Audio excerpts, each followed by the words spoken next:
Assalamualaikum warahmatullahi wabarakatuh. Ya udah. Putus-putus gak sih?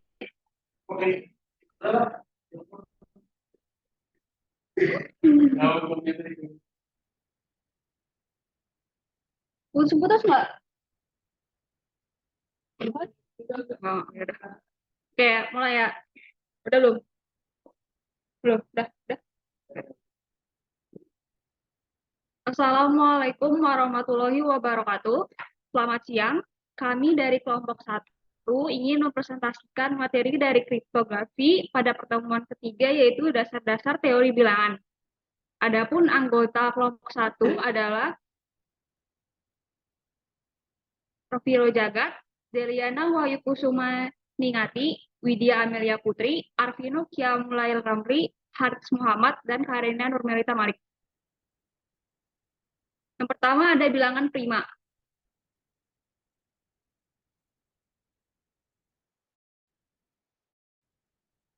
Definisi bilangan prima dan bilangan positif. Bilangan prima merupakan bilangan asli yang lebih besar dari satu dan hanya mempunyai dua faktor positif pembagi yaitu bilangan satu dan bilangan itu sendiri. Contohnya 2, 3, 5, 7, 11, 13, 17, 19, dan sebagainya.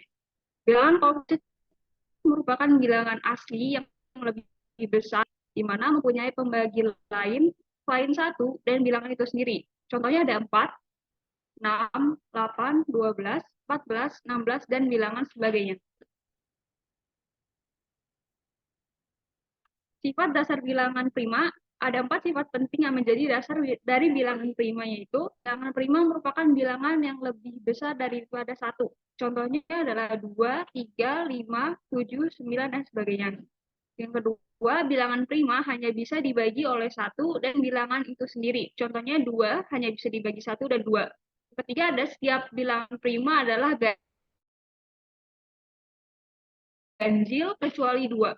Contohnya 4 dapat dibagi oleh 1, 2, dan 4. Hal ini dikarenakan tidak ada pola tertentu yang dapat ditemukan untuk menggambarkan bilangan prima. Contoh pada bilangan 17, 19, 23, 29, pola matematis tidak terlihat dan tidak bisa memprediksi bilangan selanjutnya. Lalu ada algoritma uji keprimaan sederhana seperti uji pembagian. Uji pembagian merupakan salah satu cara sederhana untuk menentukan suatu bilangan apakah bilangan prima atau tidak dengan algoritma uji keprimaan sederhana. Contoh, akan dilakukan uji pembagian pada bilangan 19 dengan algoritma uji keprimaan sederhana. Caranya adalah dengan bilangan bulat dari 2 hingga akar 19, yaitu sekitar 4,35. Dengan hasil yang didapat, maka bisa disimpulkan bahwa tidak ada bilangan bulat di antara 2 dan 4,35 bisa membagi 19 dengan menghasilkan bilangan bulat. Dengan demikian, 19 merupakan bilangan prima. Yang kedua ada pembagi dan kelipatan.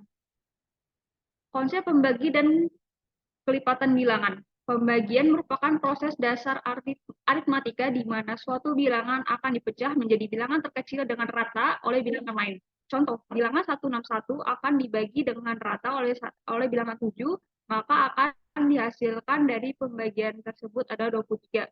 Kelipatan bilangan merupakan hasil dari operasi perkalian di mana suatu bilangan dikali dengan bilangan positif. Contoh kelipatan dari 2 adalah 2, 4, 6, 8, 10, dan sebagainya. Faktorisasi bilangan komposit menjadi faktor prima. Faktorisasi adalah suatu cara untuk mengurai suatu bilangan komposit dari bilangan pembagi menjadi faktorisasi prima hingga bilangan tidak dapat dibagi lagi. Contoh pada bilangan komposit 60 akan terjadi proses mengurai menjadi faktor prima yang tidak dapat dibagi lagi dengan hasil 2 dikali 2 dikali 3 dan dikali 5. Lalu algoritma Euclidean untuk menentukan FPB atau faktor persekutuan terbesar dan KPK kelipatan persekutuan terkecil.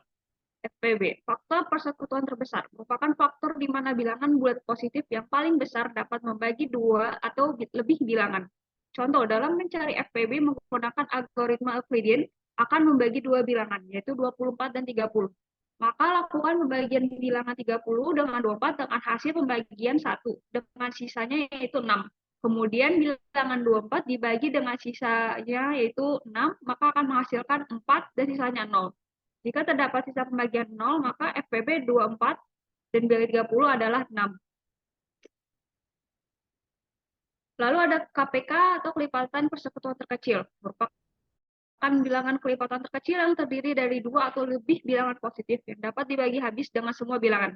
Contoh, dalam mencari KPK dengan algoritma Euclidean pada dua bilangan 24 dan 30, dapat menggunakan rumus A dikali B dibagi FPB dari A dan B.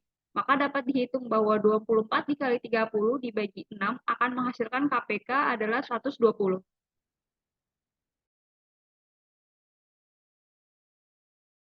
Lalu saya akan menjelaskan mengenai teorema dasar aritmatika. Jadi teorema dasar aritmatika ini menyatakan bahwa setiap bilangan bulat yang lebih besar, yang nilainya lebih besar dari satu itu adalah bilangan prima. Atau bilangan bulat yang lebih besar dari satu ini bisa dinyatakan dalam bentuk bilangan prima. Dengan kata lain, semua bilangan asli itu dapat dinyatakan dalam bentuk hasil kali dari faktor-faktor prima tersebut. Untuk mereview kembali, faktor prima itu adalah bilangan-bilangan yang habis dibagi oleh satu dan bilangan itu sendiri. Sebagai contohnya misalnya bilangan 35. Nah, bilangan 35 ini dapat dituliskan untuk foto-foto primanya itu sama dengan 7 dikali 5. Di sini 7 dan 5 adalah foto prima dari 35.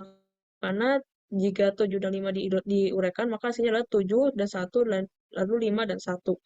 Nah, demikian pula dengan bilangan dari 114.560. Nah, angka ini dapat direpresentasikan atau diuraikan sebagai hasil kali foto-foto prima dengan menggunakan metode faktorisasi prima.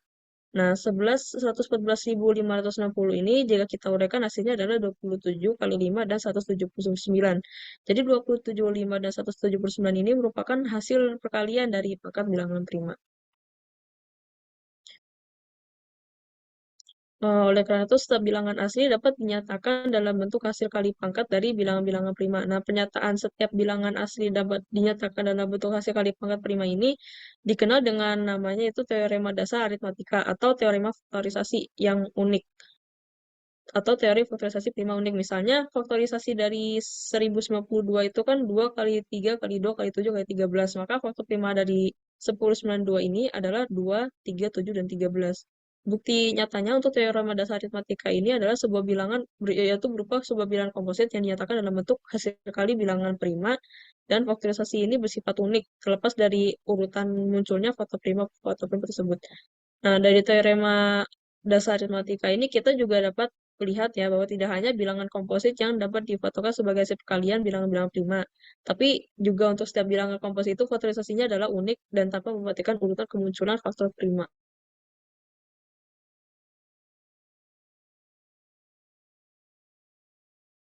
Nah, dengan kata sederhana, hanya ada satu cara untuk merepresentasikan bilangan asli dengan hasil kali faktor prima. Nah, fotonya ini juga dapat dinyatakan sebagai berikut. Misalnya, faktorisasi prima dari setiap bilangan asli itu dikatakan unik kecuali urutan faktor-faktor primanya. Secara umum, bilangan komposit A itu dapat dinyatakan sebagai A sama dengan hasil perkalian dari bilangan prima 1, P1 dikali P2 dikali P3 sama dengan P ke N. Nah, di mana P1, P2, dan P3 sama dengan Pn ini adalah faktor-faktor prima dari bilangan A yang ditulis dalam urutan meningkat atau menaik, yaitu dengan syarat P1 itu kurang dari atau sama dengan P2, lalu P2 kurang dari atau sama dengan P3 sama dengan kurang dari atau sama dengan P ke N. Nah, penulisan bilangan prima dan urutan menaik ini membuat faktorisasi menjadi unik. Nah, contoh lain dari teorema dasar aritmatika itu adalah dalam sebuah kompetisi balap Formula E, waktu yang dibutuhkan oleh dua mobil balap A dan B itu untuk menyelesaikan satu putaran lintasan adalah 30 menit dan 45 menit. Pertanyaannya adalah setelah berapa lama kedua mobil ini akan bertemu kembali ke titik awal.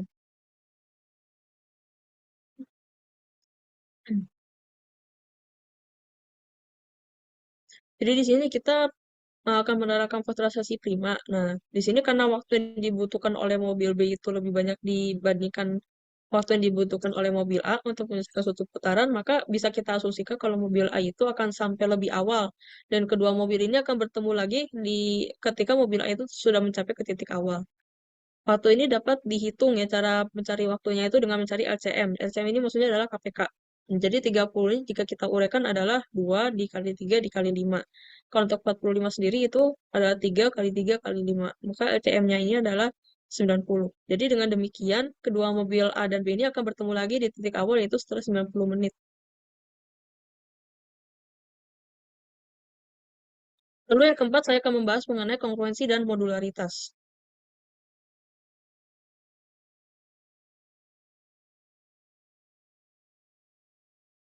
Kongruensi ini sebenarnya adalah istilah dari ketika A mengalami proses pengurangan dengan B lalu habis dibagi dengan N. Jadi sisanya tidak ada. Dan notasi ini ada notasinya ya, dan notasi ini bisa digunakan dalam masalah-masalah pembuktian.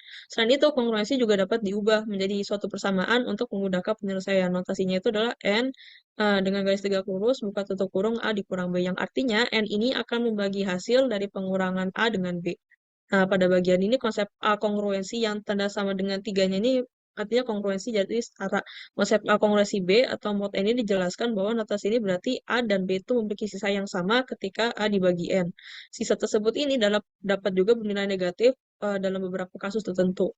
Nah, interpretasi lain atau perspektif lainnya bahwa A itu dapat ditulis sebagai K dikali N ditambah B, di mana K-nya ini adalah angka yang tidak diketahui. Lalu persamaan K kali N tambah B ini merupakan bisa membantu kita ya untuk mencoba menyelesaikan persamaan yang melibatkan kesebangunan. Selain itu, dapat dikatakan juga bahwa A dikurangi B itu adalah kelipatan dari N yang dinotasikan dengan N membagi A dikurang B. Nah, notasi ini biasa digunakan dalam masalah-masalah pembuktian. Contohnya, ditunjukkan bahwa 10 kongruen dengan 14 mod 4. Dan ini benar karena keduanya memiliki sisa 2 jika dibagi 4. Jadi, jika 10 dibagi 4 itu kan sisanya 2. 14 dibagi 4 sisanya 2. Maka, jadi kesimpulannya benar. Kalau 10 itu kongruen 14 mod 4. Contoh ini juga menunjukkan bahwa bilangan negatif itu juga dapat digunakan dalam kesebangunan. Dan kesebangunannya itu dapat ditransformasikan atau diubah ke dalam sebuah persamaan agar lebih mudah diselesaikan.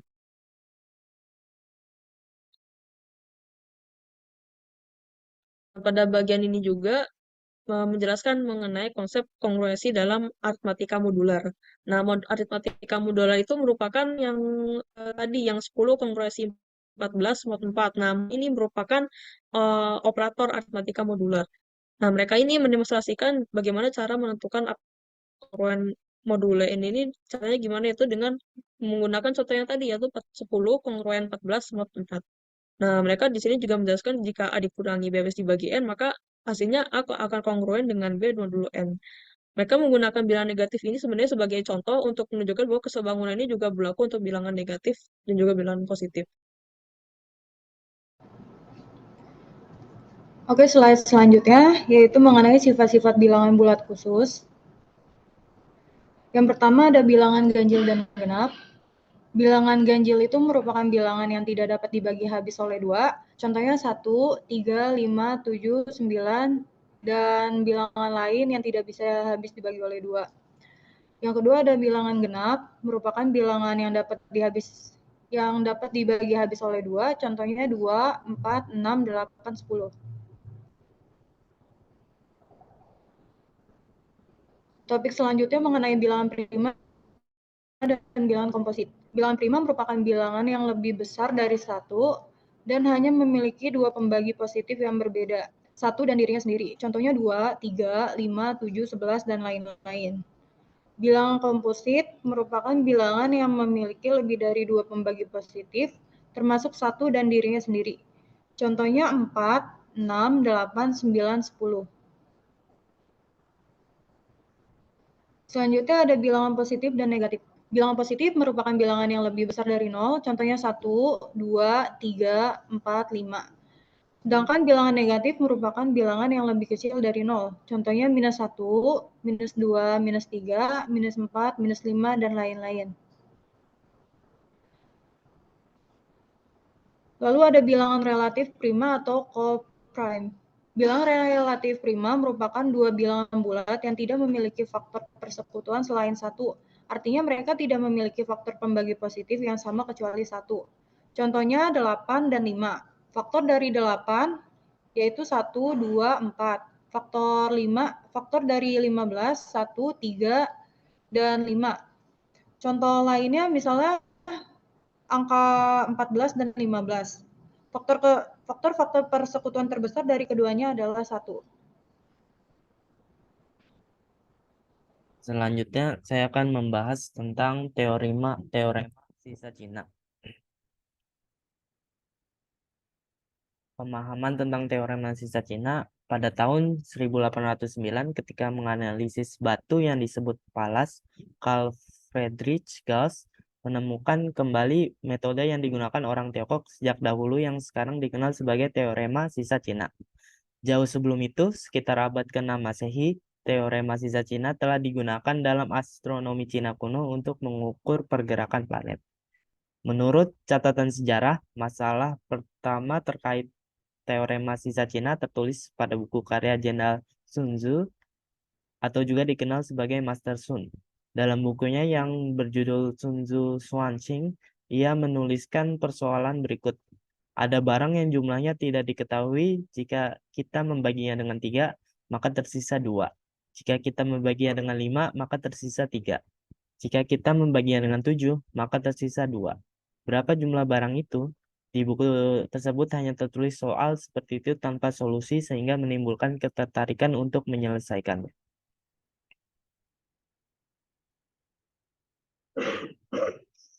Berikut adapun langkah-langkah menyelesaikan persoalan yang melibatkan teorema sisa Cina ada sebagai berikut.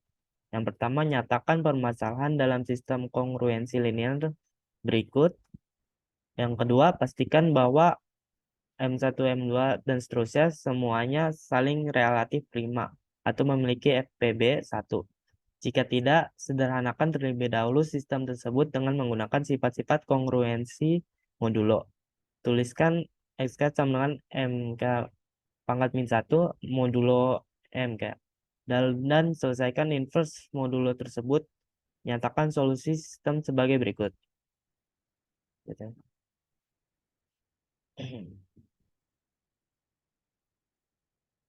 Selanjutnya adalah contoh kasus penerapan teorema sisa Cina. Seorang nenek pergi ke pasar dengan membawa keranjang berisikan beberapa telur.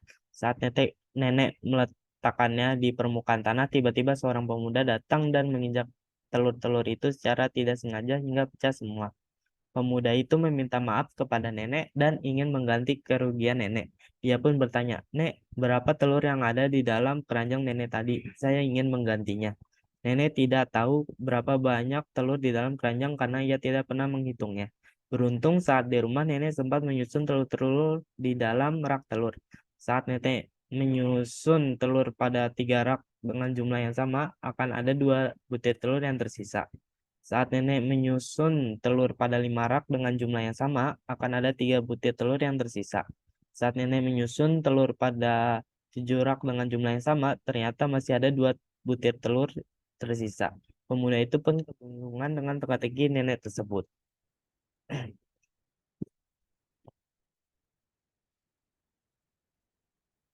Penyelesaian dari contoh kasus tersebut sebagai berikut. Yang pertama, X sama dengan 2 modulo dari 3. Selanjutnya 3 modulo dari 5, 2 dikali modulo dari 7. Untuk M sama dengan 3 kali 5 kali 7 sama dengan 105 diperoleh. Maka M1 sama dengan 105 dibagi 3 sama dengan 35. M2 sama dengan 105 dibagi 5 sama dengan 21. M3 105 dibagi 7 sama dengan 15. Dengan demikian diperoleh untuk Y1 35 pangkat min 1 modulo 3 sama dengan 2 modulo 3. Y2 sama dengan 21 pangkat min 1 modulo 5 sama dengan 1 modulo 5. Y3 sama dengan 15 pangkat min 1 modulo 7 sama dengan 1 modulo 7.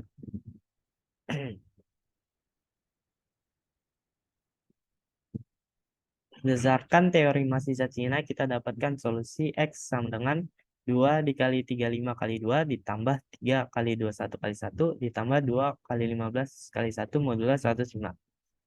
Dijumlahkan 140 ditambah 63 ditambah 30 modulo 105 sama dengan 233 modulo 105 sama dengan 23 modulo 105. Jadi kemungkinan banyak telur nenek adalah 23 butir.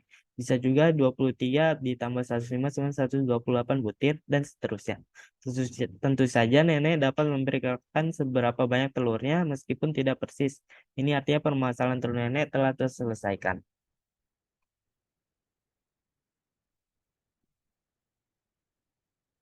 Lalu, lalu selanjutnya ada fungsi Euler dan fungsi Totien. Jadi fungsi Euler yang juga dikenal sebagai fungsi Totien Euler adalah fungsi phi, adalah suatu fungsi aritmatika penting dalam teori bilangan. Fungsi ini menghitung jumlah bilangan bulat positif yang kurang dari atau relatif prima dengan suatu bilangan bulat positif tertentu n. Dalam kata lain, fungsi Euler mengukur berapa banyak bilangan dari 1 hingga n-1 yang tidak memiliki faktor persekutuan lebih dari 1 dengan n.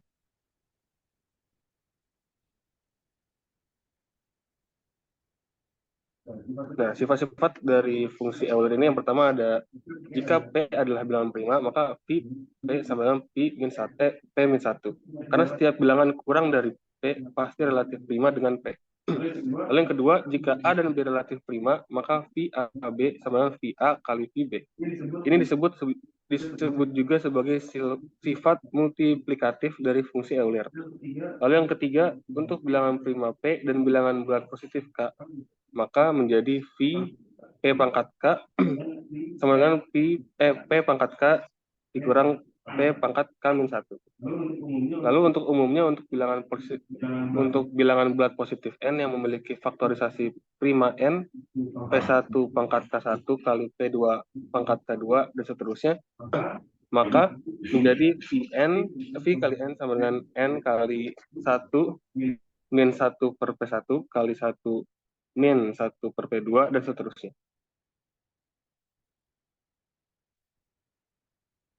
Lalu ada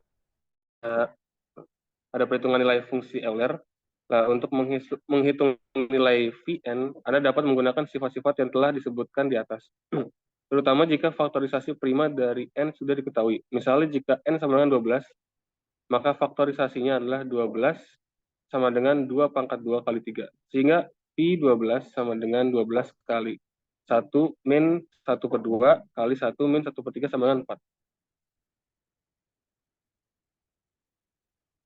Lalu ada teorema Euler-Totien, kongruensi, dan relatif prima. Teorema Euler-Totien yang juga dikenal sebagai teorema Euler menyatakan bahwa jika A dan N relatif prima, maka A pangkat Vn sama dengan 1 dalam kurung mod N. Ini adalah kongruensi yang menghubungkan eksponen, bilangan, dan modulo. Teorema ini sangat berguna dalam bidang kriptografi, terutama dalam algoritma enkripsi RSA. RSA mengandalkan kesulitan memfaktorkan produk dari dua bilangan prima besar, dan fungsi Euler-Totien memainkan peran penting dalam mengamankan proses enkripsi dan deskripsi.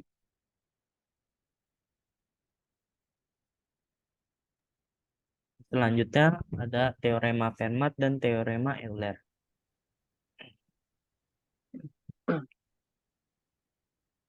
Teorema Fermat ditemukan oleh matematikawan Prancis bernama Pierre de Fermat. Teorema ini menyatakan bahwa tidak ada 3 bilangan bulat positif A, B, dan C yang dapat memenuhi persamaan A pangkat N plus B pangkat N sama dengan C pangkat N untuk N yang lebih besar dari 2. Dalam kata lain, tidak ada solusi bulat positif untuk persamaan pangkat lebih tinggi dari 2 yang memenuhi prinsip ini. Fermat menyatakan teorema ini dalam sudut catatan margin dalam bukunya pada tahun 1637, tetapi ia tidak memberikan bukti formal untuk teorema ini. Bukti pertama yang diterima luas baru ditemukan oleh matematikawan Inggris Andrew Wiles pada tahun 1994. Selanjutnya teorema Euler. Dalam teori bilangan, teorema Euler juga dikenal sebagai teorema Fermat-Euler atau teorema total Euler, menyatakan bahwa jika N dan A adalah bilangan bulat positif yang saling koprima, maka A pangkat fungsi phi Euler dari N akan kongruen dengan 1 dalam modulo N. Secara matematis, hal ini dapat dinyatakan sebagai A pangkat N sama dengan 1 modulo N. Contoh, karena ada 4 bilangan asli yang kurang dari 8 yang coprime ke 8 ke 4, bilangan tersebut adalah 1, 3, 5, 7 karena semua bilangan pada coprime ke 11. Teorema Fermat dalam kriptografi. Meskipun teorema Fermat tidak digunakan secara langsung dalam algoritma RSA, konsep bilangan prima dan pemfaktoran yang berhubungan dengan teorema Fermat memiliki implikasi penting dalam keamanan RSA. Keamanan RSA bergantung pada kesulitan memfaktorkan hasil perkalian N sama dengan P kali Q, di mana P dan Q adalah bilangan prima besar. Serangan terhadap RSA umumnya berusaha untuk memfaktorkan nilai N untuk mendapatkan P dan Q, yang akan mengungkapkan kunci privat yang menghancurkan keamanan sistem. Dalam hal ini, teorema Fermat dan hasil-hasil matematika terkait dengan bilangan prima jadi penting untuk memahami kerentanannya dan mengembangkan metode perlindungan yang kuat. Teorema Euler dalam algoritma RSA. Dalam algoritma inskripsi RSA, teorema Euler tentang fungsi bilangan sangat penting. Teorema ini mengatakan bahwa jika A adalah bilangan bulat positif yang relatif prima dengan N, maka A pangkat N sama dengan 1 modulus N. Dalam konteks RSA, N adalah hasil perkalian dua bilangan prima besar yang sangat sulit untuk dipecahkan. Dalam inskripsi RSA, pesan M di inskripsi menjadi C menggunakan C sama dengan M median modulus N, dan dalam deskripsi C di deskripsi kembali menjadi M dengan M CD modulus N. Teorema Euler memastikan bahwa proses deskripsi menghasilkan pesan yang benar dengan memastikan bahwa median sama dengan M modulus N. Jadi, teorema Euler merupakan dasar matematika yang memungkinkan inskripsi dan deskripsi yang aman dalam algoritma RSA.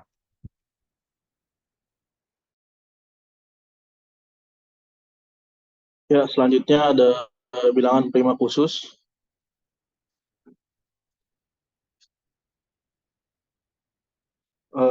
Yang pertama itu ada bilangan prima Mersenne. Bilangan prima Mersenne adalah bilangan prima yang dinyatakan dalam bentuk 2 pangkat N min 1, di mana N adalah sebuah bilangan bulat positif. Dalam kata lain, Mersenne primes memiliki bentuk 2 pangkat bilangan bulat tertentu dikurangi 1.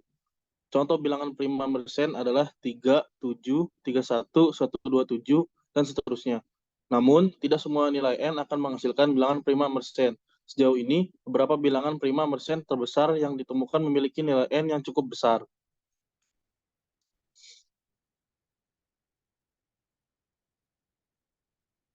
Karakteristik dan penggunaan bilangan prima Mersenne. Bilangan prima Mersenne memiliki sifat-sifat matematis yang menarik dan mereka sering menjadi fokus dalam penelitian matematika. Mersenne primes memiliki kaitan dengan teori bilangan, aljabar, dan topologi. Mereka juga berperan dalam pengembangan algoritma-algoritma kriptografi seperti RSA atau Rivest-Samir-Edelman yang digunakan dalam enkripsi data.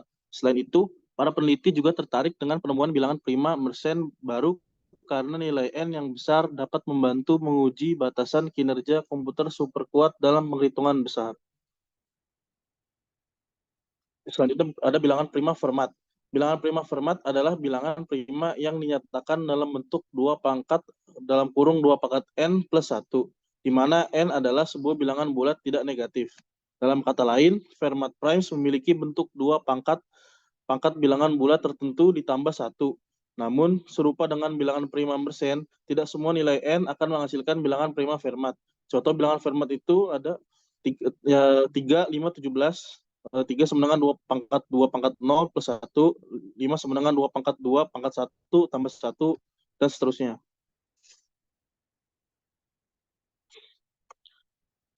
Karakteristik dan penggunaan bilangan prima Fermat. Bilangan prima Fermat juga memiliki sifat-sifat unik dalam matematika. Namun, penemuan bilangan prima Fermat baru lebih jarang dibandingkan dengan bilangan prima Mersenne. Salah satu alasan utama adalah bahwa persamaan 2 pangkat dalam kurung 2 pangkat N plus 1 memiliki kecenderungan untuk menghasilkan bilangan besar yang sulit untuk diuji keprimaannya. Penggunaan praktis bilangan prima Fermat dalam dunia kriptografi dan keamanan informasi lebih terbatas dibandingkan dengan bilangan prima Mersenne.